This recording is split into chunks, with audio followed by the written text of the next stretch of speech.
इकडे जीवा आणि नंदिनी आर्यासोबत बोलायला आलेले असतात. कारण त्यांना जेव्हा कळतं की आर्या एन्झायटी पिल्स घेते आणि ती अजूनही घेत आहे याचा जाब विचारण्यासाठी जीवा आणि नंदिनी तिच्या घरी आलेले असतात. आणि तू हे का घेत आहेस? तर आर्या म्हणते, मला एक सांग, तुझ्यासाठी नंदिनी ही कोण आहे? जीवा म्हणत असतो, ती माझी बायको आहे, माझं सर्वस्व आहे. ती म्हणत असते, माझ्यासोबत तेच झालं.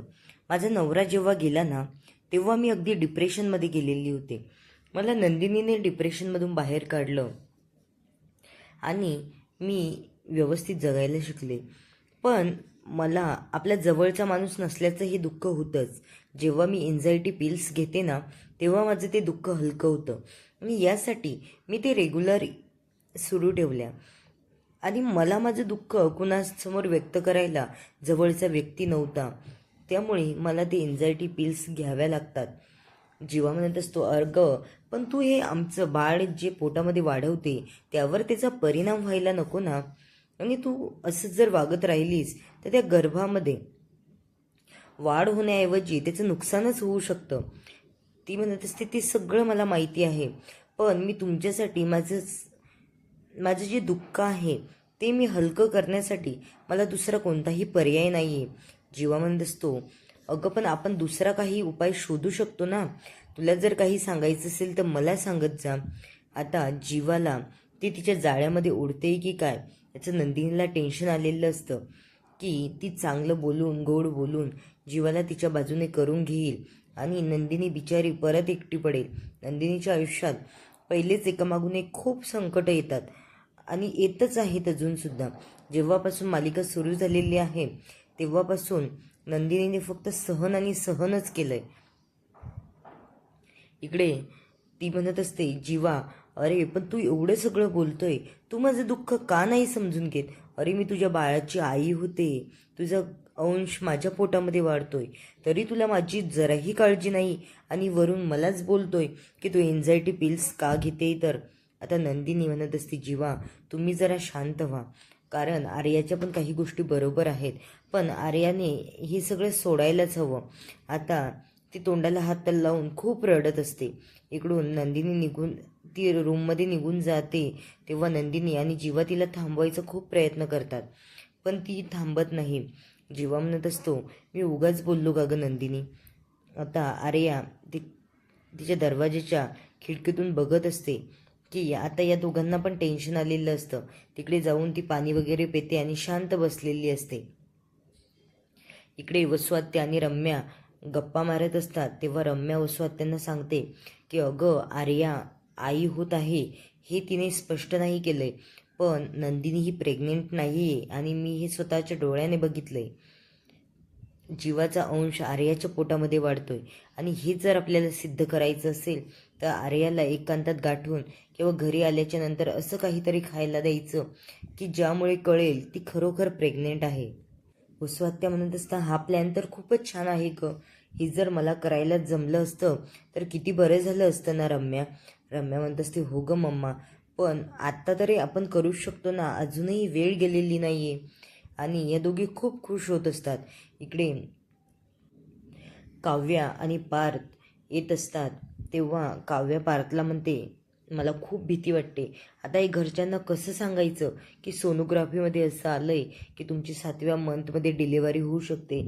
प्री मॅच्युअर डिलिव्हरी होणं चांगलं नसतं आणि या सगळ्यांचा धक्का घरच्यांना खूप बसेल, त्यामुळे आपण नको सांगायला. पण पार्थ म्हणत असतो, काव्या आपण स्पष्टपणे सगळ्यांना सगळं सांगून देऊया आणि पुढे काय होईल ते बघता येईल. कारण आत्ता जर आपण त्यांना सांगितलं नाही आणि अचानक तुमची डिलिव्हरी करायची वेळ आली, डॉक्टरांनी जर सांगितलं की यांना आम्ही पहिलेच इन्फॉर्मेशन दिलेली होती, तेव्हा आपणच तोंडावर पडूयात आणि घरच्यांना पण असं वाटेल आमच्यापासून काय एवढं मोठं सत्य लपवलं. आणि हे घरी आल्याच्या नंतर मानिनी म्हणत असते, पार्थ काय झालं, तुम्ही काहीतरी लपवताय का? काव्या सांगतेस का मला बाळा? काव्या आपण खाली बघत असते आणि काहीच सांगत नसते. आता विक्रम, मानिनी, वसुहत्या, नंदिनी, पार्थ, जीवा, मिथुन काका हे सगळेजण हॉलमध्ये जमलेले असतात. तेव्हा पार्थ म्हणत असतो, मला तुम्हाला काहीतरी सांगायचे. आता वसुहत्यांचं खूप खुश होतात त्यांना असं वाटतं की काव्याच्या बाबतीत पण काहीतरी विपरीत घडलं आहे का. यांना खूप आनंद होत असतो या दोघींच्या बाबतीत काही घडले तर. पण काव्याला असं वाटतं की सांगायला नको. विक्रम म्हणत असतात, काय झालं आहे, तुम्ही का असे चेहरे करून आलेला आहात आज. आज असं वाटतं आहे की तुम्ही खूप मोठं टेन्शन घेऊन आला आहे दवाखान्यातून. तेव्हा पारत म्हणतो, हो बाबा, थोडंसं टेन्शन घेण्यासारखंच आहे. डॉक्टरांनी सांगितलं आहे की काव्याची प्रीमॅच्युअर डिलेव्हरी होऊ शकते आणि हे 5व्या महिन्याच्या सोनोग्राफीमध्येच कळालं आहे. तेव्हा मानिनीला खूप टेन्शन येतं. काव्या पण रडायला लागते आणि खाली बसते. नंदिनी तिला सावरायला जाते. विक्रम म्हणत असतात, एवढं काय त्यामध्ये, अरे अनेक जणांची होते प्रीमॅच्युअर डिलेव्हरी, आपण नंतर बाळाला काचाच्या पेटीमध्ये ठेवू शकतो, त्यामध्ये एवढं टेन्शन घेण्यासारखं काहीच नाही आहे. आणि तुम्ही आमच्यासोबत शेअर केलं यातच खूप मोठं तुमचं टेन्शन हलकं झालं असावं. त्यामुळे आता काहीही काळजी करू नका, आपण खूप काळजी घेऊ. आणि डॉक्टरांनी सांगितलं तसंच होतं असं नाही आहे, अनेक वेळा वेगळ्या गोष्टी पण घडतात. त्यामुळे आपण देवावर विश्वास ठेवूया आणि आपलं काम करत राहूया. मानिनी म्हणत असते, अहो पण विक्रम, ही प्रीमॅच्युअर डिलेव्हरी म्हणजे थोडं टेन्शन घेण्यासारखंच आहे. बाळ पण खूप नाजूक असतं. 7व्या महिन्यापासून बाळाची चांगली वाढ होते आणि ही डिलेव्हरी जर 7व्या महिन्यात होणार असेल तर बाळाची पूर्णपणे वाढच थांबलेली असते. काय करावं आणि नाहीतर आपण दुसऱ्या डॉक्टरांचा सल्ला घेऊयात की काही करता येईल का. त्यांनी टॅबलेट वगैरे चेंज करून दिल्याच्या नंतर आपण हे टाळू पण शकतो. हे पार्थला, नंदिनीला, यांना सगळ्यांनाच पडतं. आणि मानिनी म्हणत असते की हे बघ काव्या, आता तू टेन्शन घेण्याऐवजी ना तू तुझ्या हेल्थकडे लक्ष दे.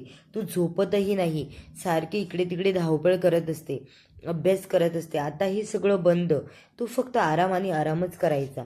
आणि हे मानिनी जे सांगते काव्याला हे अगदी बरोबर आहे. कारण या दिवसांमध्ये आराम केलेलं खूप बरं असतं. कारण डिलेव्हरी म्हणजे आईचा आणि बाळाचा पण पुनर्जन्म झाल्यासारखं असतं. एका जीवातून दुसरा जीव बाहेर काढणं म्हणजे खूप मोठा टास्क असतो सगळ्यांसाठीच, डॉक्टरांसाठी पण. त्यामुळे आता रम्या म्हणत असते, पण आता आर्याची डिलेव्हरी कशी एक्सपोज करायची ते तर तिला टेन्शन आलेलं आहे की आता काव्याचं हे तर असं होऊन बसलंय, नंदिनीच्याकडेच लक्ष देवी आणि आर्या जर घरी आलीच नाही तर सगळ्यांना कसं सांगायचं की आर्याच्या पोटात बाळ कुणाचं आहे. मानिनी म्हणत असते, तुम्ही दोघींचं काय सुरू असतं ग, माझ्या सुनांकडे लक्ष द्यायच्या ऐवजी तुमचं त्यांच्या विरोधात बोलणं सुरू असतं. जीवा म्हणत असतो, आई तू टेन्शन घेऊ नको, तू खूप चिडचिड करते, हे सगळं थांबव बरं आधी. आता रम्या तोंडाला हात लावून खूप हसत असते आणि तिला असं वाटतं बरं झालं, असंच काहीतरी व्हायला हवं होतं. तेव्हा मानिनीला आणखी राग येतो आणि असं वाटतं की जाऊन काय करावं या दोघींचं. नंदिनी म्हणत असते, आई जाऊ द्या. ती काव्याची काळजी घेत असते. आता पार्थ पण खूप टेन्शनमध्ये असतो. काव्या आणि पार्थ एकमेकांकडे बघायला लागतात की हे आपण तर घरी सांगितलंय पण काय होऊन बसलं. तेव्हा रम्या म्हणत असते, पार्थ हे काय झालंय रे, असं कसं झालं तुमच्या बाबतीत. आणि एवढं तर चांगलं वाटत होतं, बाळ पण चांगलं होतं आणि प्रीमॅच्युअर डिलेव्हरी हे थोडं वेगळंच वाटतंय मला. आता काव्य रागात उठते आणि रम्याला जाब विचारायला जाते, तू का ग मध्ये मध्ये बोलत असते, आमचे प्रॉब्लेम्स आम्ही समर्थ आहोत ना बघायला, तू का सारखी सारखी मध्ये मध्ये बोलते आणि तू कोण लागून गेलीस ग एवढं सांगणारी. नंतर पार काहीच बोलत नाही. आता रम्याच्या पण डोळ्यात पाणी येतं आणि म्हणते की काव्या मला काहीच बोलू देत नाही कधीच आणि माझं ऐकूनही घेत नाही. मी असं नव्हते म्हणत ग, मला फक्त असं वाटतंय की तू या दिवसांमध्ये आराम करावा, बाकीच्या गोष्टींमध्ये ना ढवळाढवळ करता स्वतःच्या तब्येतीकडे लक्ष द्यावं, एवढंच माझं म्हणणं होतं. नंदिनी म्हणत असते, अगं काव्या तू चिडू नकोस ना, तू तरी शांत बस आणि स्वतःची काळजी घे, तुझ्या पोटामध्ये बाळ आहे ना.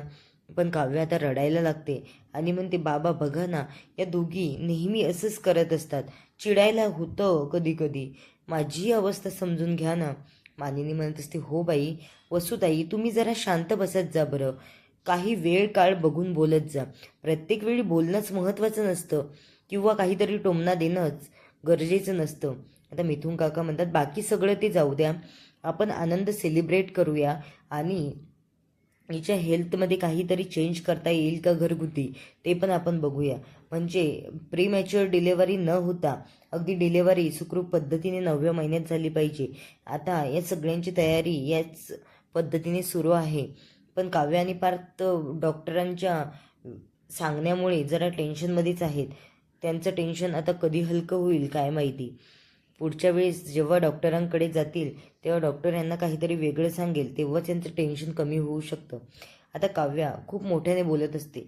म्हणत असते वसू आत्या पण हिला नेहमी पाठीशी घालत असतात. स्वतःच्या मुलीला चांगले संस्कार द्यायचे सोडून याला त्याला बोल लावत असते आणि ह्या कधीच तिला थांबवत नाही. असं का करतात या? मला ना यांच्याबद्दल खूप म्हणजे असं असं वाटतं की या आपल्या घरातच का राहत आहेत. आता वसू आत्यांना पण थोडं वाईट वाटतं. वसू आत्या म्हणतात तू काय ग? नंतर विक्रम म्हणत असतात तुम्ही सगळे शांत बसा बरं. उगाचच कुठला वाद कुठे नेऊन ठेवताय. उगाच काहीही असतं तुमच्या मनामध्ये. मानिनी म्हणत असते विक्रम पण या वसू आत्या आणि रम्या या नेहमीच काही ना काही यांच्या मनामध्ये शिजत असतं आणि दुसऱ्यांचं वाईट कसं चिंता येईल हेच यांचं मनामध्ये सुरू असतं. यांना आता नंदिनीला टेन्शन येतं की आर्याच्या प्रेग्नेन्सीबद्दल, की आर्याचं पण असं काही व्हायला नको. म्हणजे आपलं जे काही सुरू आहे ते भलतीकडेच जाईल. नंतर पुढील भागामध्ये आर्या घरी येते तेव्हा रम्या मुद्दामूनच तिला पपई खायला देते. आर्या नको नको म्हणत असते तेव्हा ती म्हणते का ग प्रेग्नेंट बाई असतानाच पपई खात नाही, तू का खात नाही? तू पण प्रेग्नेंट आहेस का? सांग ना, कुणाचं बाळ आहे तुझ्या पोटामध्ये? कोण आहे तो मुलगा? अगं सांग. आता नंदिनी म्हणत असते रम्या का उगाच तिला सारखी बोलती ग, का चिडवती तिला? जीवा म्हणत असतो मी सांगतो. आता नंदिनीला टेन्शन येतं.